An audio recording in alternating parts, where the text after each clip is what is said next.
Assalamualaikum warahmatullahi wabarakatuh. Sahabat horor yang ada di luar sana, apa kabar teman-teman semuanya? Semoga kalian selalu dalam keadaan sehat walafiat. Kembali lagi sama aku. Di sini aku mau kasih sebuah cerita seputar dunia malam, di mana cerita ini ditulis oleh Kak Vivit dari akunnya di Facebook ya.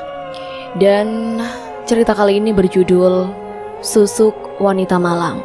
Untuk teman-teman yang belum kenal sama aku, silakan teman-teman bisa follow Instagram aku di @dwiberry dan terus support channel ini dengan cara klik tombol subscribe, like dan tekan lonceng notifikasinya supaya teman-teman gak ketinggalan dengan cerita-cerita menarik lainnya dari aku. Oke teman-teman, gak usah pakai lama ya, langsung saja kita masuk ke alur ceritanya. Semoga kamu betah tinggal di sini. Anggap saja rumah sendiri, ucap Tante Ria pada Imelda. Tangannya membelai rambut kepala gadis yang masih dirundung duka karena kepergian orang tuanya yang secara mendadak. Kecelakaan yang terjadi telah merenggut nyawa keduanya. Makasih Tante, jawab Imel lirih. Kamu istirahat saja dulu, pasti capek kan? Dan satu lagi, kalau ada apa-apa jangan segan untuk bilang sama Tante, pesan Tante Ria. Iya Tante, pasti. Tante tinggal dulu ya, pamit Tante Ria yang disambut anggukan kepala oleh Imel. Sepeninggal Tante Ria, Imelda membaringkan bobot tubuhnya di tempat tidur yang masih terasa asing baginya. Tak lama kemudian, ia pun terlelap. Jaga dirimu baik-baik sayang. Maaf, Mama dan Papa tidak bisa lagi menjadi pelindungmu. Ma, Pa, jangan tinggalin Imel, teriak gadis itu sambil menangis. Imel, ada apa? Kamu mimpi? Suara Tante Ria mengembalikan Imel pada kesadaran penuh. Tante, Imel mimpiin Mama sama Papa. Aduh Imel sembari memeluk wanita yang masih terlihat cantik di usianya yang hampir kepala 5. Ikhlaskan mereka, doakan, itu jauh lebih baik dari sekedar meratap. 3 bulan sudah Imelda ditinggal di rumah Tante Ria. Sikap Tante Ria yang dulu baik jadi agak sedikit berubah. Mungkin karena merasa terbebani dengan keberadaannya. Imel, Om Irwan punya kenalan. Dia orangnya baik, tajir dan juga royal. Dan dia nanti mau kesini untuk berkenalan sama kamu, Tante Ria memberitahu. Maksud Tante apa? Imel gak ngerti, tanyanya polos. Maksud Tante, Om Irwan suami Tante punya kenalan dan orang itu mau ketemu sama kamu. Kembali Tante Ria mengulang perkataannya. Iya, Imel ngerti. Terus? Ya terus, kamu harus nurut sama dia lah nanti, jawab Tante Ria kasar. Nurut? Iya, tabungan orang tua kamu sudah habis kan? Terus biaya hidup kamu bagaimana? Ujar perempuan itu sembari melengos. Imel akan kerja Tante, Imel akan berusaha, jawab Imel meyakinkan. Kerja apa? Hari gini tamatan SMA mau cari kerja? Mimpi, cetus Tante Ria dengan raut judesnya. Imel akan berusaha Tante, pasti dapat, Imel meyakinkan. Gak perlu, Tante sudah ada pekerjaan yang cocok buat kamu. Perempuan itu berjalan mendekat sembari memperhatikan keponakannya itu dari kepala hingga jempol kaki. Pekerjaan apa Tante? Nanti kamu juga pasti tahu sendiri. Sekarang kamu lekas bersiap.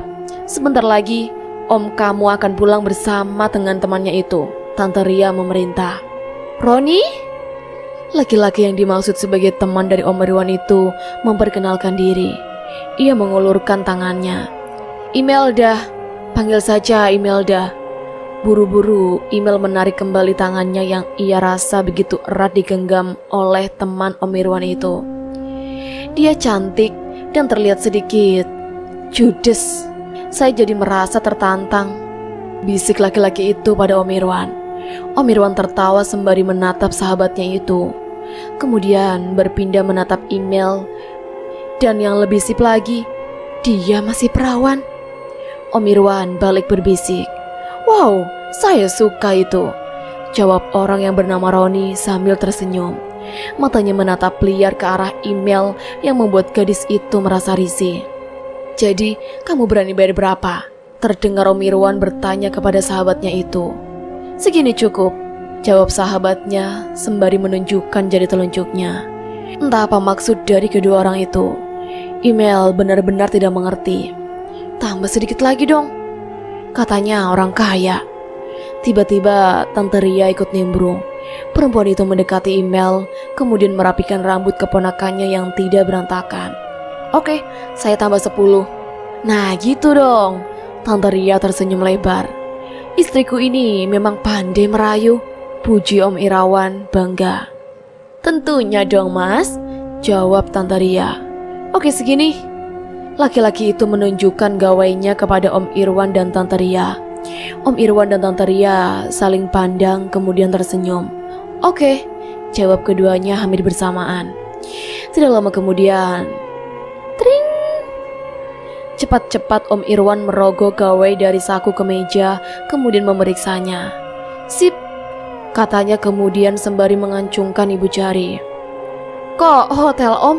Apa saya akan kerja di sini? Tanya Email polos. Iya sayang, kamu akan kerja di sini, jawab laki-laki bernama Roni itu sambil tersenyum.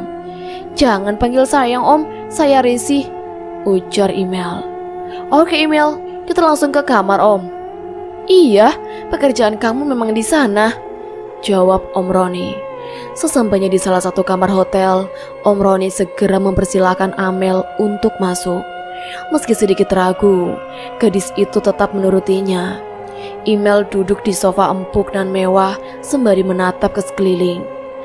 Saya mau mandi dulu ya, biar fresh, pamit Om Roni. Silakan Om. Ada rasa aneh menyelinap di kepala gadis itu, tapi ia berusaha menepis jauh-jauh perasaannya. Tidak begitu lama, Om Roni sudah keluar. Dan terlihat laki-laki itu hanya menggunakan anduk yang dililitkan di bagian bawah tubuhnya. Buru-buru Amel mengalihkan pandangannya. Sungguh gadis itu merasa risih. Apa kamu tidak mau ke kamar mandi dulu? Om Roni bertanya. Enggak Om, jawab Email singkat. Oke. Sekilas terlihat Om Roni merebahkan tubuh berototnya di tempat tidur. Maaf Om, teman Om yang mau kasih Email kerja kok belum datang-datang ya Om? Email mulai curiga. Om Roni mau ngapain? Tanya Email sembari bersandar di sudut kamar.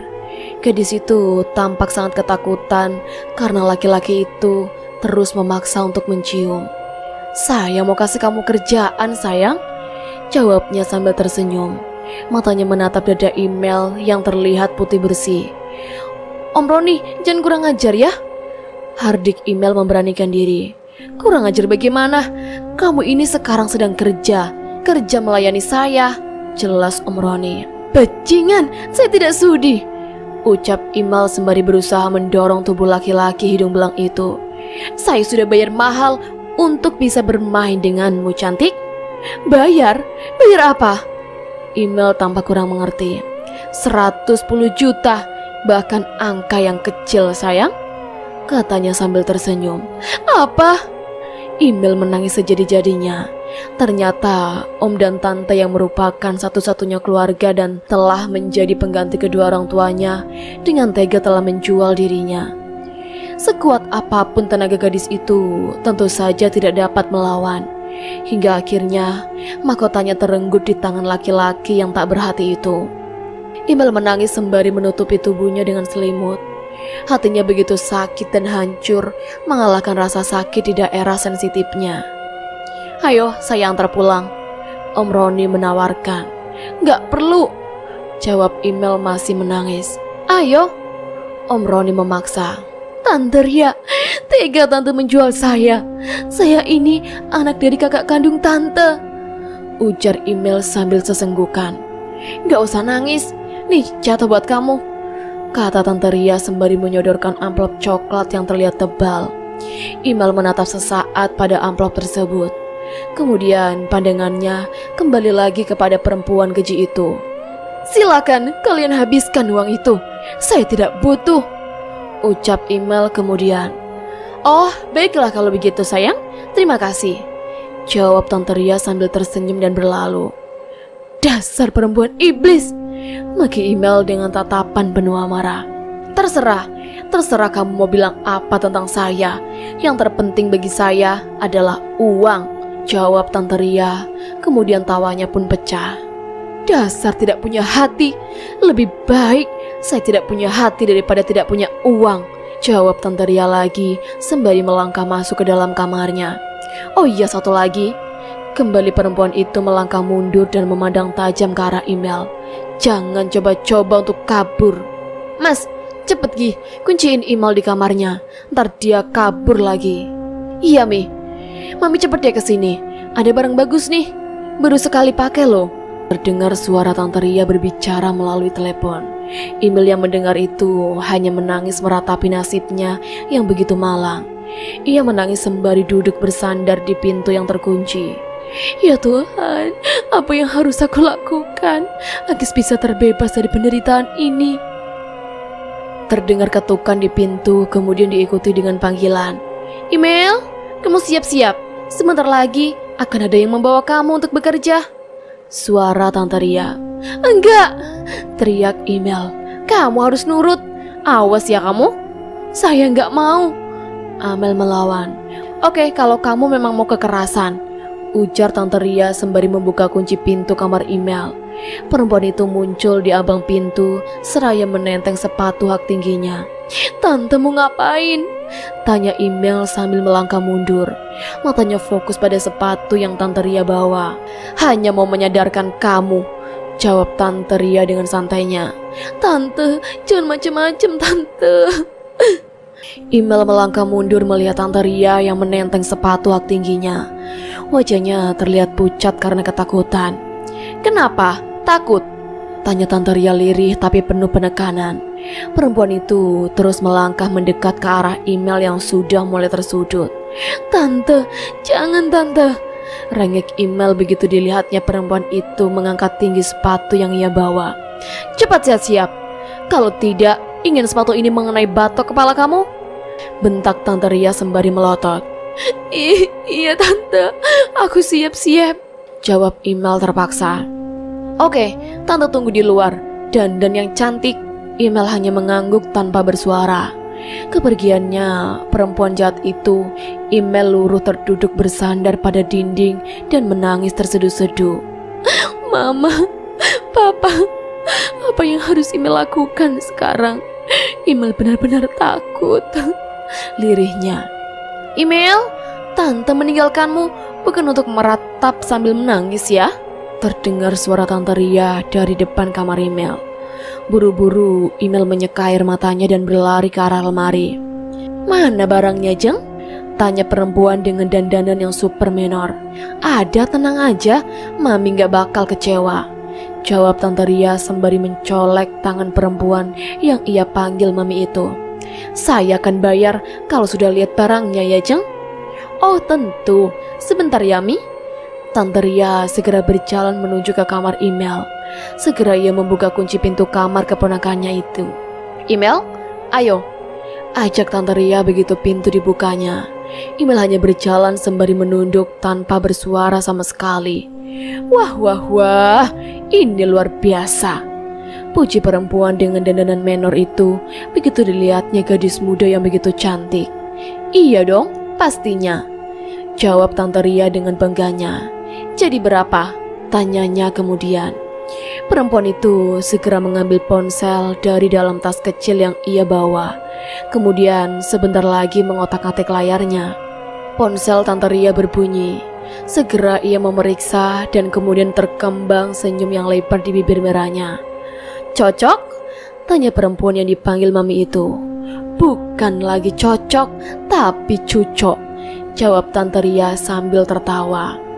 Email, ini kamar kamu, ucap Mami sembari membuka salah satu pintu yang banyak berjajar. Iya Mi, jawab Email sembari memandang ke arah dalam kamar itu. Hari ini juga kamu mulai kerja, harus semangat, karena Mami sudah bayar kamu mahal, ujar Mami. Email terduduk, air matanya mengalir deras. Ini kisah buruk yang harus ia alami setelah kedua orang tuanya meninggal dunia. Sudah, gak usah drama. Mami yakin kamu akan betah dengan pekerjaan ini. Kamu akan kaya banyak uang, ujar Mami sembari berkaca melalui layar ponselnya. Mi, anak baru ya? Tanya seseorang dengan pakaian yang sangat seksi. Iya, kalian kenalan Gi? Jawab Mami. Hai, aku Rena.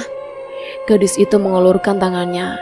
Imel segera menyambut tangan gadis bernama Rena itu. Aku Imelda, biasa dipanggil Imel. Kamar aku ada di sebelah kamar kamu. Rena memberitahu. Mami tinggal dulu ya. Iya Mi, jawab Imel dan Rena hampir bersamaan. Imel, panggil Mami saat Imel hendak menuju ke dapur. Iya Mi, jawab Imel sembari berjalan menghampiri wanita yang telah membelinya itu. Terlihat Mami sedang berbincang dengan seorang laki-laki. Imel, ini teman Mami, dia mau ngobrol sama kamu, ujar Mami begitu Imel sudah dekat. Iya Mi, jawab Imel sembari menunduk. Maklum anak baru bos, masih malu-malu, kata Mami sambil tertawa. Justru saya suka yang seperti ini, jawab laki-laki itu sembari menatap liar ke arah Imel. Oke, saya tinggal dulu, pamit Mami. Oke sayang, jawab laki-laki itu. Sepeninggal Mami, Imel menemani laki-laki yang ternyata bernama Reza itu. Dia masih muda, mungkin usianya baru kepala 3. Imel, aku masuk dulu ya, kata Rena di tengah-tengah obrolan Imel dan Reza. Terlihat Rena dirangkul oleh seorang laki-laki yang lebih pantas menjadi ayahnya. Imel hanya mengangguk. Tak terasa air matanya mengalir. Imel, suara Reza mengejutkan gadis itu. Iya Za, jawab Imel. Kita susul mereka? Mata Imel seketika terbelalak. Hatinya meronta dan menolak. Namun hanya bisa pasrah karena ia tidak ingin nasibnya sama seperti gadis yang diceritakan oleh Rena. Disiksa karena tidak mau melayani tamu dan mencoba untuk kabur. Ayo, ajak Reza sambil berdiri dan mengulurkan tangannya. Ragu-ragu, Imel menyambut tangan laki-laki yang akan menuntut kepuasan darinya. Kamu yang agresif dong, pinta Reza kepada Imel yang terlihat belum mengerti apa-apa. Cemburuannya tidak direspon sama sekali oleh gadis cantik itu. Aku belum bisa Za, jawab Imel takut-takut. Kamu gak usah takut, santai saja, imbangi aku ya. Imel mengangguk. Sedih, takut, perih, itulah yang gadis itu rasakan.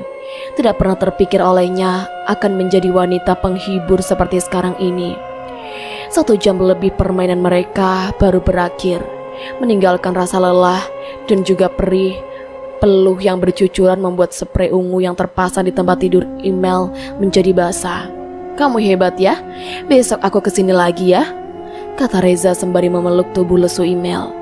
Diletakkannya olehnya berlembar-lembar uang kertas berwarna merah di tempat tidur yang masih berantakan itu. Imel yang dulunya lugu dan merasa terpaksa melakukan pekerjaan itu, akhirnya mulai terbiasa dan menikmati.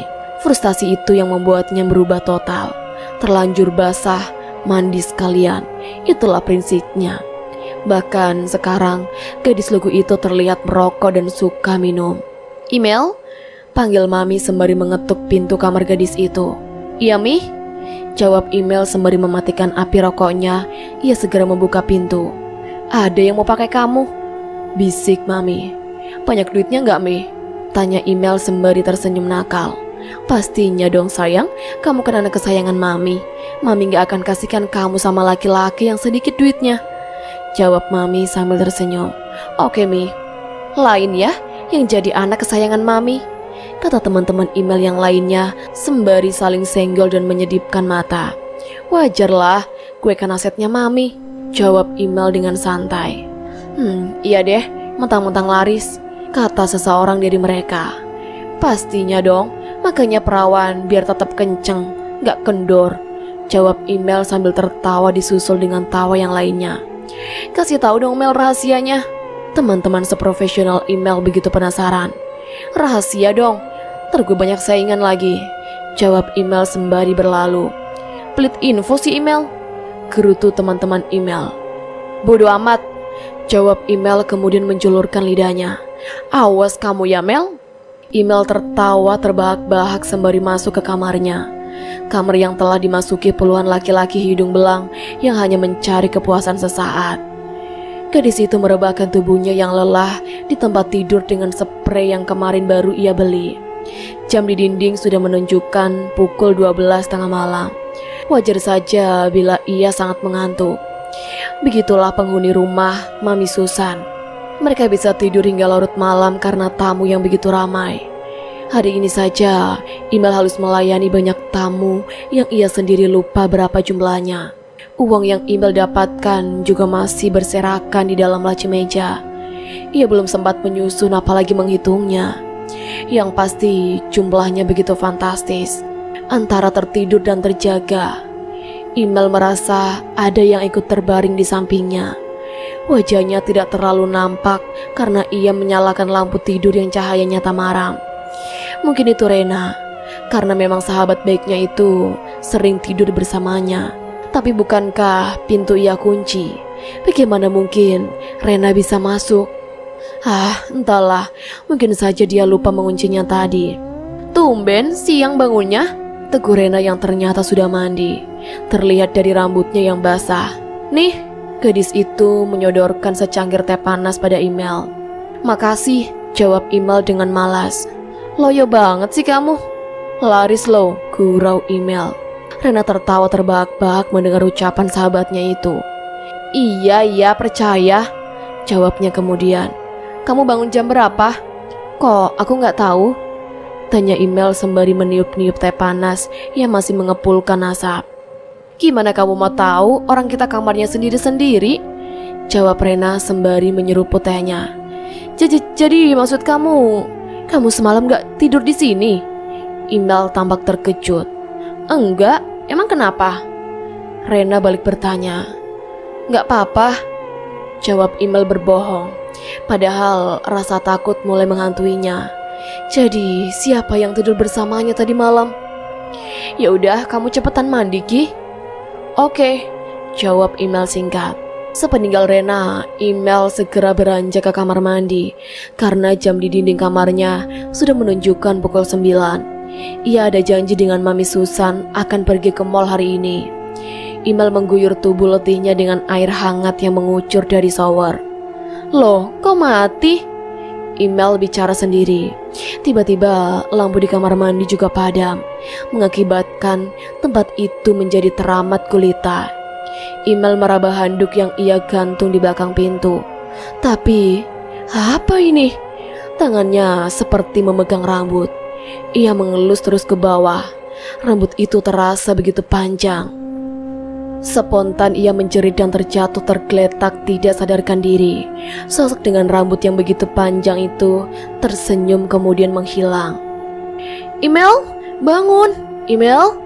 Panggil Mami Susan sembari menepuk-nepuk pipi gadis itu setelah dengan susah payah mereka memindahkan Imel dari kamar mandi ke tempat tidur. Ini, kasih minyak kayu putih, kata salah seseorang dari mereka yang sembari menyodorkannya kepada Rena yang duduk dengan wajah panik di samping Imel. Rena segera mendekatkan botol itu ke hidung Imel setelah membuka tutupnya terlebih dahulu. Tak lama kemudian, tampak Imel mulai menggeliat dan kemudian membuka matanya. Imel, syukurlah kamu sudah sadar, kata mereka hampir bersamaan. Aduh, kepala aku sakit banget, Mi. Rengek Imel sembari memegang pelipisnya. Rena, kasih minyak kayu putih di kening Imel, titah Mami Susan. Rena segera memijit-mijit kening anak kesayangan Mami Susan itu dengan minyak kayu putih. Setelah keadaan Imel sudah mulai membaik dan anak-anak yang lainnya sudah pergi, Mami dan Rena segera menginterogasinya. Mereka sangat penasaran sebenarnya apa yang terjadi sehingga membuat gadis itu jatuh pingsan. Aduh hantu Mi, terang Imel sembari menatap ke sekeliling. Gadis itu masih terlihat sangat ketakutan. Hantu? Ulang Mami Rena dan hampir bersamaan. Iya Mi, Imel meyakinkan. Mungkin kamu hanya kecapean saja Mel, sanggar Rena. Iya betul, mana ada hantu di sini. Ini rumah Mami, jadi Mami tahu betul. Mami Susan juga tampak tidak percaya. Iya Mel, aku udah lama di sini, nggak pernah ada tuh lihat yang begituan, tambah Rena mendukung perkataan Mami. Sudah, kamu istirahat saja dulu, kamu pasti kecapean, ujar Mami. Loh, kamu sudah sehat, Mel? Kok keluar? Tanya Mami yang terlihat masih mengobrol dengan seorang tamu. Sudah, Mi. Bosen di kamar terus. Rena mana, Mi? Lagi ada tamu, terang Mami. Oh, anak baru, Mi? Tanya pria yang sedang mengobrol sama Mami. Iya, Email namanya. Itu anak kesayangan Mami. Jelas, Mami. Mau dong, Mi? Kata pria itu. Oh, dia sedang kurang sehat. Yang lain aja ya? Saran Mami. Gak apa-apa, Mi. Aku udah baikan kok. Email berjalan mendekat. Rezeki jangan ditolak, kata Email lagi sembari mengedipkan sebelah matanya kepada pria hidung belang itu. Oke, kalau kamu sudah merasa sehat, jawab Mami. Langsung ke kamar, Email menawarkan. Oke, jawab pria itu sambil berdiri dan merangkul pinggang ramping Email. Kami ke kamar dulu, Mi. Pamit Email kepada wanita yang telah membelinya itu. Oke sayang, yang semangat ya. Buat dia ketagihan, pesan Mami sembari mengedipkan mata. Pasti, Mi, jawab Email sambil mengacungkan ibu jarinya. Kelihayan Email di atas ranjang menjadi daya tarik tersendiri bagi setiap tamu yang memakai jasanya. Tidak heran, setiap laki-laki yang dilayani oleh Email pasti akan ketagihan dan tidak mau lagi bila harus memakai anak Mami yang lain. Lincah dan seperti tak ada kata lelah. Desahan demi desahan keluar dari bibir pria yang sedang mendapatkan servis dari Email. Kamu luar biasa, bisiknya kemudian. Email hanya tersenyum sembari terus melancarkan aksinya, memberikan kepuasan kepada pelanggan. 1 jam berlalu sudah. Peluh membanjiri tubuh keduanya meskipun kamar itu menggunakan AC. Dan tubuh pria itu terkulai lemas di samping Email setelah ia mencapai puncak dari pendakiannya. Kamu, wah, pujinya pada Email yang sepertinya tidak merasakan lelah sama sekali. Pastinya dong, dan yang pasti bayarannya juga harus wah, jawab Email sembari mengerling nakal. Jangan khawatir sayang, berapa nomor rekening kamu? Aku gak bisa bawa uang cash, tanyanya sembari mengambil ponsel yang tergeletak di atas nakas. Ah, mati lampu lagi, pagi Email sembari meraba-raba tempat tidur untuk mencari ponsel yang seingatnya ia letakkan di sana. Mana sih? Gerutunya sambil terus meraba. Dek, jantungnya seketika berdegup dengan kencang ketika tangannya terasa memegang sesuatu seperti jari yang sangat dingin. Buru-buru ia narik kembali tangannya. Tiba-tiba bau yang teramat busuk menyeruak dan memenuhi seisi kamar yang membuat gadis itu merasa sangat mual dan akhirnya muntah-muntah.